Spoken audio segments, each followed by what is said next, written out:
with Tony Khan.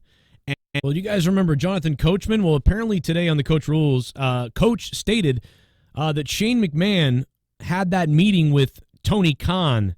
And what ended up happening is apparently Shane McMahon asked for equity in the company, all of AEW. Shane wanted to come in and basically run all of AEW. And after that happened, Coach alleges that Tony Khan ghosted Shane McMahon after that. That's crazy news. All right, so you know all those rumors about Shane McMahon maybe joining AEW last year? Turns out there's way more to the story than we thought. Oh, yeah, a lot more. This article from Ringside News just came out on the 20th.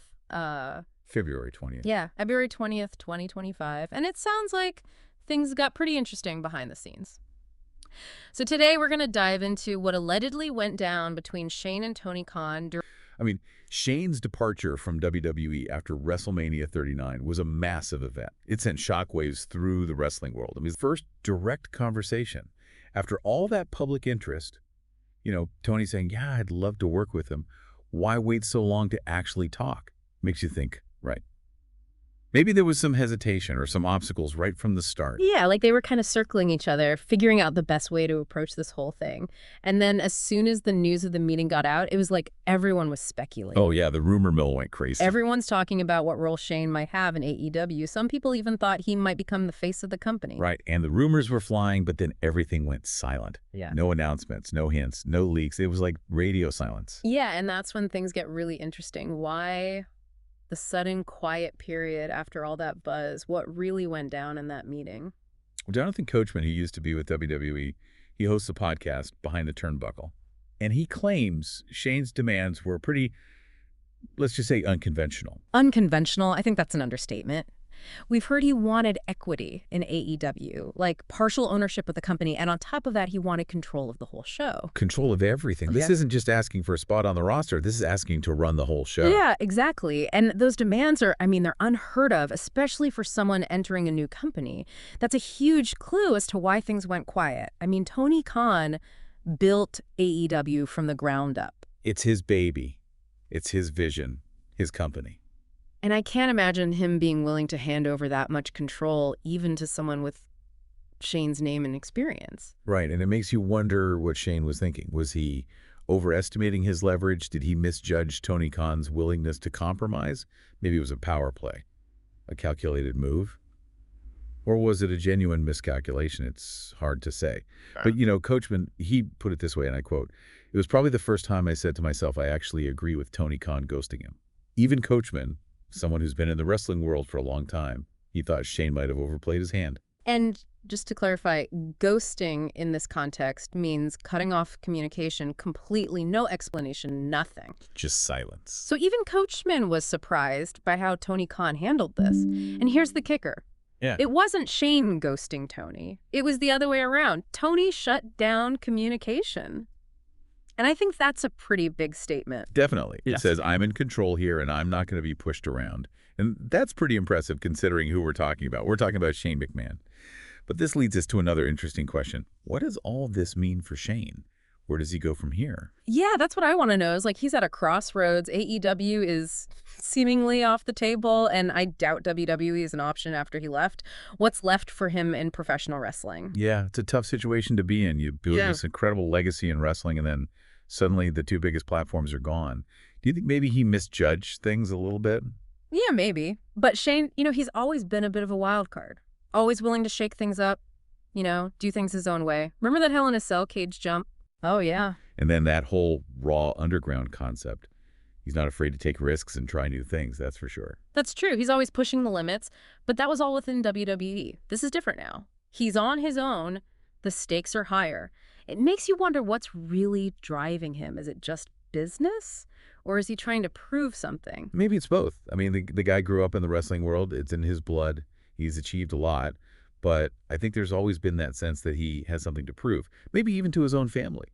Leaving WWE and building something totally new that could be his way of solidifying his legacy. That's an interesting way to look at it. He's trying to create his own dynasty separate from the McMahons, but he needs a platform to do that, and right now the obvious ones aren't available. I talked about this for a while. It's Joe Cronin. We're back here on the Joe Cronin Show. And I've talked about this for a while. I brought this up months ago before this news really kind of came out today, and said the same thing, that, it actually came out when the Vince McMahon documentary aired. Obviously, Shane McMahon is trying to prove something, and to himself, to his family, to whoever. Triple H essentially has control of the WWE. Shane doesn't. Now nobody really has control of it in his family in a way.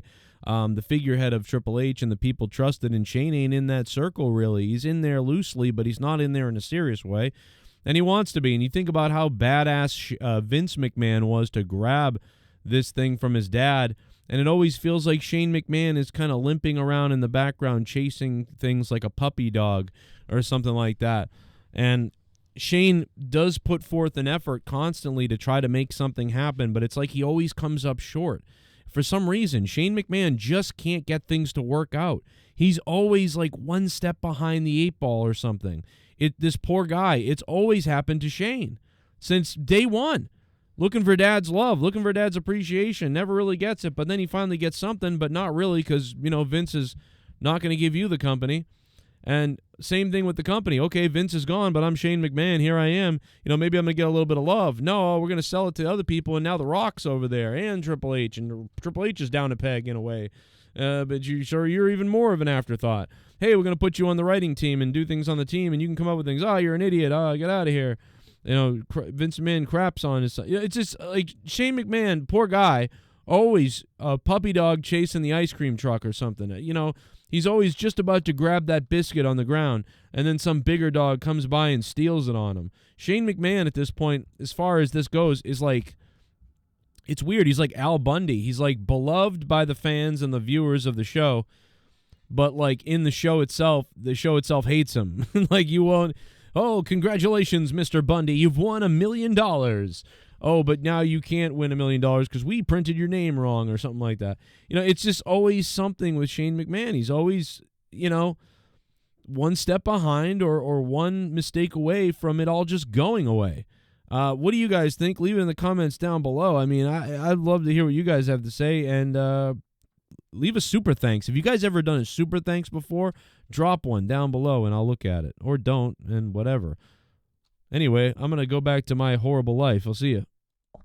Could he really start his own promotion and compete with AEW and WWE? Starting a wrestling promotion from scratch is a huge undertaking. It's not impossible, but it's not easy. Call Freddie Prinze Jr. You need a lot of things. And call Joe Cronin, because I'll be your commentator. 100% Shane McMahon. Are you listening, Shane? Here I am. Things.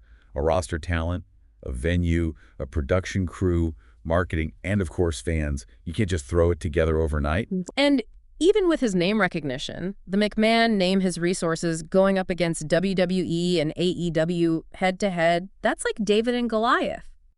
Call it the McMahon Wrestling Federation. Please do it. You can do it, Shane. Do it. Guys, there's more videos popping up right now that you got to watch from my channel. Plus, if you shop on Amazon, use the Amazon link. I can't believe not one person has done that in the last 2 days. That's crazy. You're shopping on Amazon. Use my links there. Continue watching the channel, and we'll see you next time.